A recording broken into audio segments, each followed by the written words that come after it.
अब supreme court के फैसले के आने के बाद एक नया ड्रामा हमारे समाज में करा जा रहा है।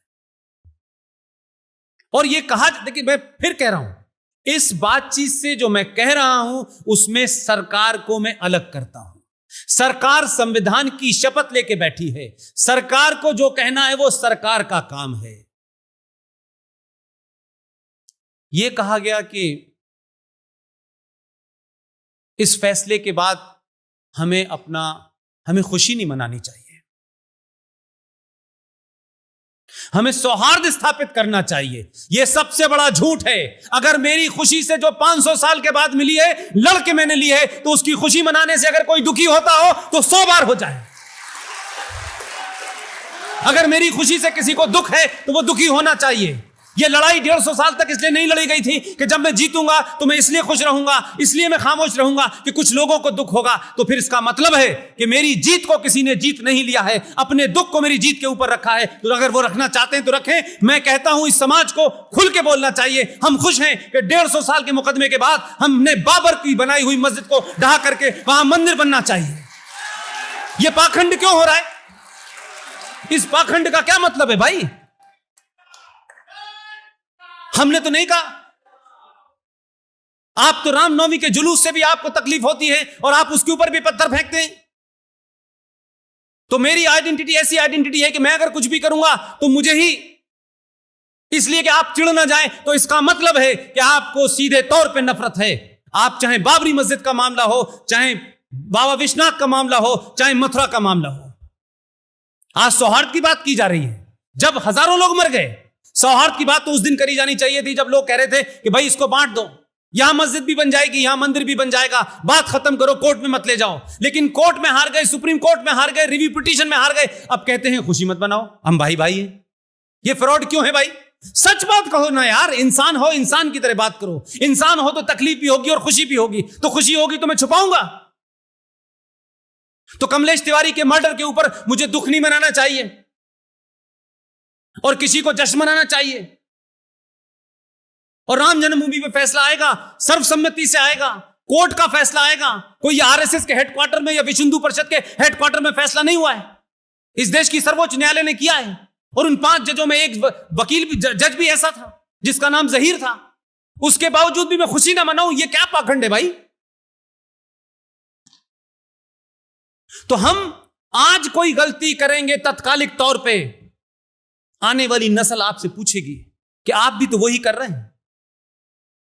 हां, आपकी कोई मिसाल 5000 साल में ऐसी नहीं मिलती जो आपको पेंट किया गया है।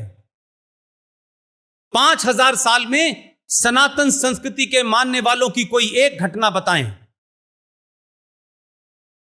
कि उन्होंने किसी देश पे जाकर के कब्जा किया हो, उसकी जमीन लूटी हो, और लूट के माल में अगर औरतें भी हो तो उनका हिस्सा बांट किया हो। कोई एक घटना सी बता दे मुझे। भगवान राम से लेकर के, वो भी यहां से निकल के गए थे श्रीलंका, अपनी पत्नी के लिए गए, वापस लौटे, उनका राजपाट उन्हें दिया, श्रीलंका से 10 पैसे का सिक्का लेके नहीं आए। कोई जमीन उनकी कब्जा नहीं की, उनकी औरतों को उठा के नहीं लाए, कोई हिस्सा बांट नहीं किया।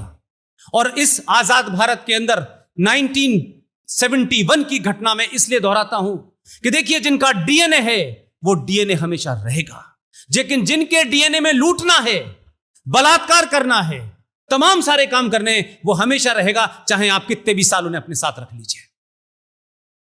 1971 के अंदर भारतीय सेनाओं ने बांग्लादेश के अंदर जो ईस्ट पाकिस्तान था उसे आजाद कराया। उस आजाद कराने में भारतीय सेना मारी गई और उसके बावजूद भी 93,000 पाकिस्तानी सोल्जर्स का सरेंडर कराया।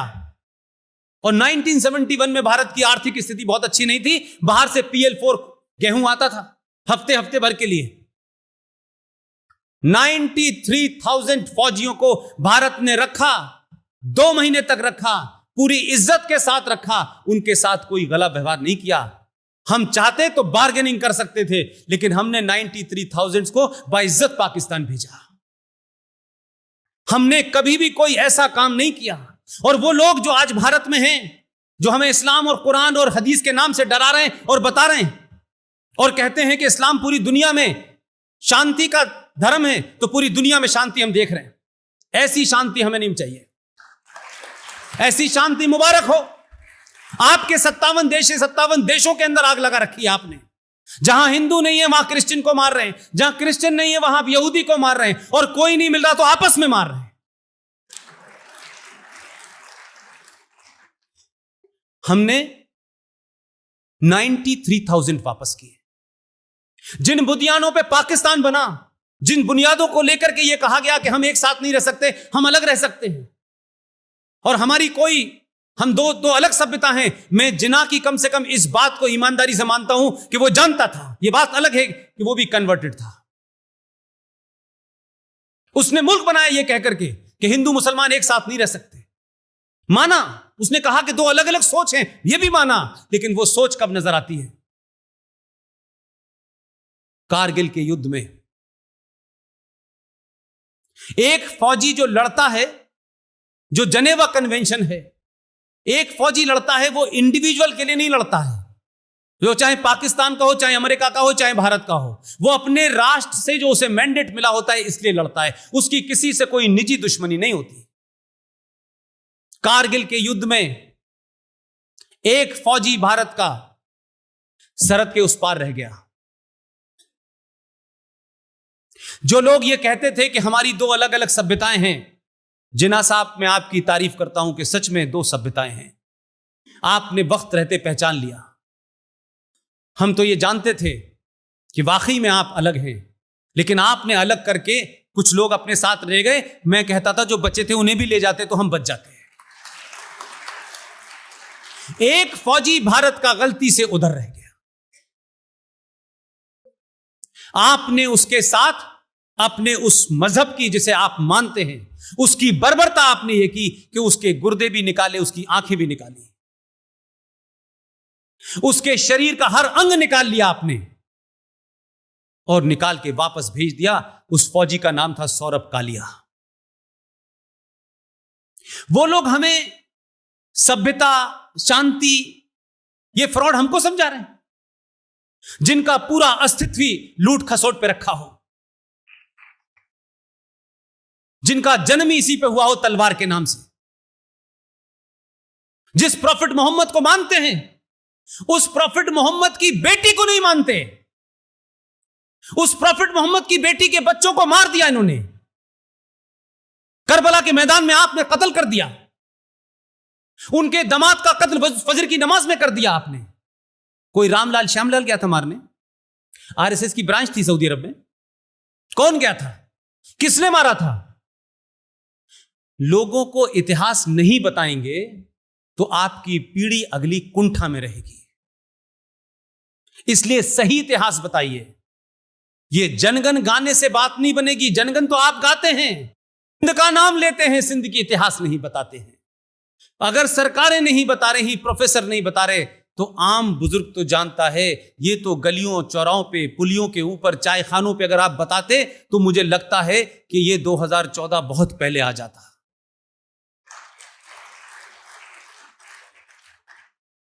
आप सोचिए, प्रॉफिट मोहम्मद साहब उनके पैगंबर हैं, उसमें कोई हमें क्या परेशानी है और हमें नहीं होनी चाहिए। उनका नाम सम्मान के साथ लिया जाना चाहिए। प्रॉफिट मोहम्मद के खानदान में उनके नवासों के नवासे, जरा कंट्राडिक्शन तो देखिए इस इतिहास का,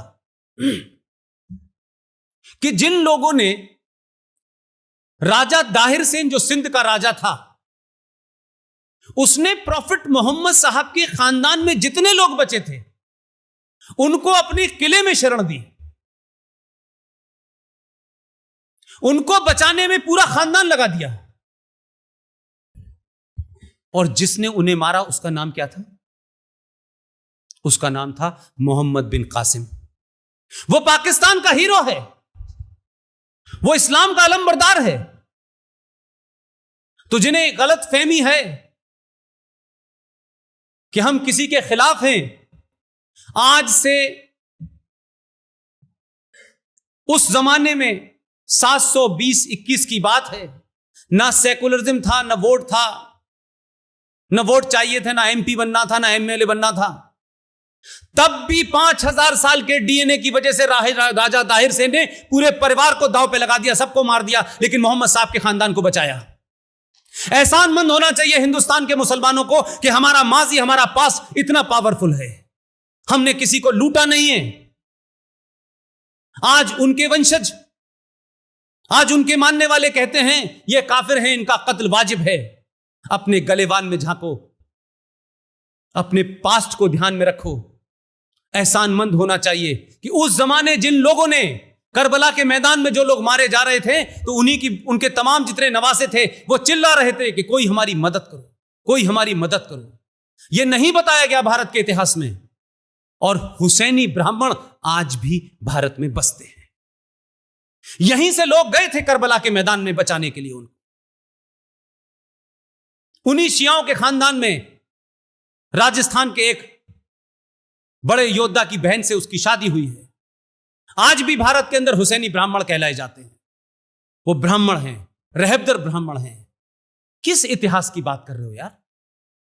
हमने तुम्हें इंसान बनाया, ये बात अलग है कि तुमने 70 साल में हमें हैवान बनाने की पूरी कोशिश की, लेकिन हमारा डीएनए हमको हैवान नहीं बनने दे रहा।